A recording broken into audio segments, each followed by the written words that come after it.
வணக்கம். நீங்க எப்பவாவது ஏன் இன்னைக்கு இவ்ளோ டல்லா இருக்கு? இல்ல எதுக்குன்னே தெரியாம ஒரு மாதிரி கவலையா இருக்குன்னு யோசிச்சு பார்த்திருக்கீங்களா? இதுக்கான பதில் உங்க சமையல் அறையில நீங்க சாப்பிடுற தட்டுல இருக்கலாம். ஆமா, உங்க மனநிலைக்கும் உங்க குடலுக்கும் இருக்கிற ஒரு ஆச்சரியமான தொடர்பு பத்தி தான் நாம இப்ப பார்க்க போறோம். ஒரு நிமிஷம் யோசிச்சு பாருங்க.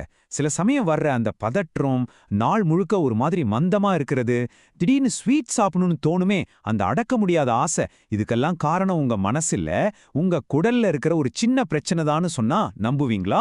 வாங்க, இதுக்கு பின்னாடி இருக்கிற அறிவியலை சிம்பிளா புரிஞ்சுக்கலாம். முதல்ல நாம ஒரு முக்கியமான கான்செப்ட புரிஞ்சுக்கணும். நம்ம குடலுக்கும் மூளைக்கும் நடுவுல ஒரு நேரடியான ரொம்பவே பிஸியான ஒரு தொடர்பு இருக்கு. அத ஒரு தகவல் தொடர்பு நெடுஞ்சாலை மாதிரி நினைச்சுக்கோங்க. ஒரு டூ-வே ரோடு மாதிரி. சயின்ஸ்ல இத கட் பிரெயின் ஆக்சிஸ், அதாவது குடல் மூளை அச்சுன்னு சொல்லுவாங்க. இது வெறும் தியரி கிடையாதுங்க, இது ஒரு நிஜமான உடலியல் ரீதியான ஒரு கனெக்ஷன்.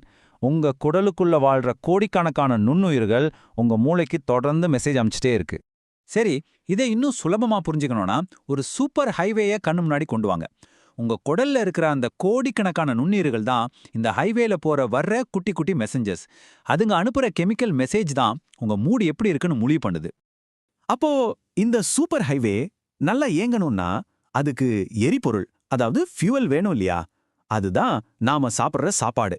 நாம எதை சாப்பிடுறோமோ அதை வச்சு தான் இந்த மொத்த சிஸ்டமும் சூப்பரா வேலை செய்யுமா இல்ல சொதப்புமாங்கிறதே இருக்கு. இப்ப இந்த ரெண்டு பக்கத்தையும் பாருங்க, வித்தியாசம் உங்களுக்கே நல்லா புரியும்.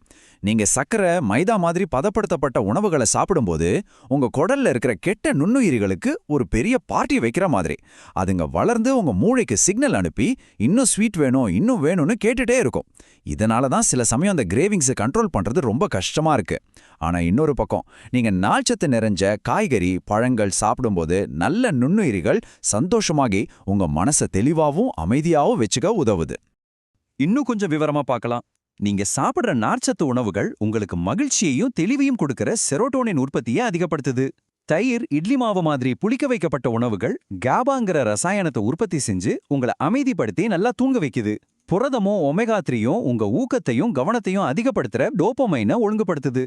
ஆனா சக்கரை, அது கெட்ட பாக்டீரியாக்களுக்கு தீனி போட்டு உங்களை ஒரு முடிவே இல்லாத சோர்வு, பிரெயின் ஃபாக், அப்புறம் கிரேவிங்ஸ்ங்கிற ஒரு சுழற்சிக்குள்ள தள்ளிடும். சரி, உங்க குடல் உங்ககிட்ட என்னதான் சொல்ல முயற்சி பண்ணுதுன்னு எப்படி சரியா தெரிஞ்சுக்கிறது? அதுக்கு ஒரு வழி இருக்கு. அதுதான் மைக்ரோபயோம் டெஸ்ட். நம்மள பலரும் டென்ஷனா இருந்தா கண்டதையும் சாப்பிட்ற எமோஷனல் ஈட்டிங் பழக்கத்தால அவதிப்படுறோம்.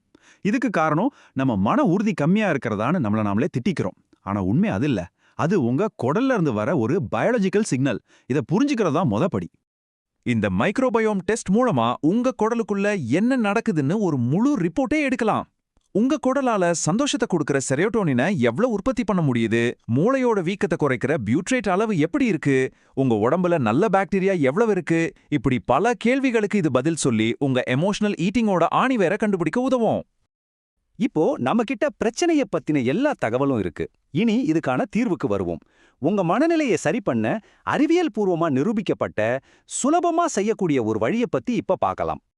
இப்போ நான் சொல்ல போற இந்த ஒரு விஷயம் உங்களை நிச்சயம் ஆச்சரியப்படும். நம்ம உடம்புல சந்தோஷத்துக்கு காரணமான செரோட்டோனின் ஹார்மோன்ல 90% நம்ம குடல்ல தாங்க உற்பத்தியாகுது. ஆமா, நீங்க கேட்டது சரிதான். 90% மூளையில இல்ல, உங்க வயித்துல. அப்போ உங்க மூட சூப்பரா மாத்த இந்த 3 சிம்பிள் ஸ்டெப்ஸ் தான். 1, வாரத்துக்கு 30 விதமான செடி சார்ந்த உணவுகளை சாப்பிடணும்னு ஒரு இலக்கு வைங்க. 30ங்கிறது அதிகமா தெரியலாம், ஆனா நீங்க சாப்பிட்ற கீரைகள், காய்கறிகள், மசாலா பொருட்கள், விதைகள், நட்ஸ்னு எல்லாமே இதுல சேரும். 2, தயிர், ஊறுகாய் மாதிரி புளிக்க வைக்கப்படும் உணவுகளை சேர்த்துக்கோங்க. 3, உங்க ஊக்கத்துக்கு காரணமான டோபமைன் உற்பத்திக்கு புரதமும் நல்ல கொழுப்பும் ரொம்ப அவசியம். கடைசியா இந்த முழு விஷயத்தோட சாரம்சம் இதுதான். உங்க மனசை நீங்க கண்ட்ரோல் பண்ணணும்னு நினைச்சா முதல்ல உங்க குடலுக்குள்ள இருக்கிற கோடிக்கணக்கான உயிர்களுக்கு சரியான உணவை கொடுக்கணும். உங்க மன ஆரோக்கியத்துக்கான சாவி உங்க தட்டுல தான் இருக்கு. அடுத்த வேளை சாப்பிடும்போது இது உங்களுக்கு ஞாபகம் இருக்குமா?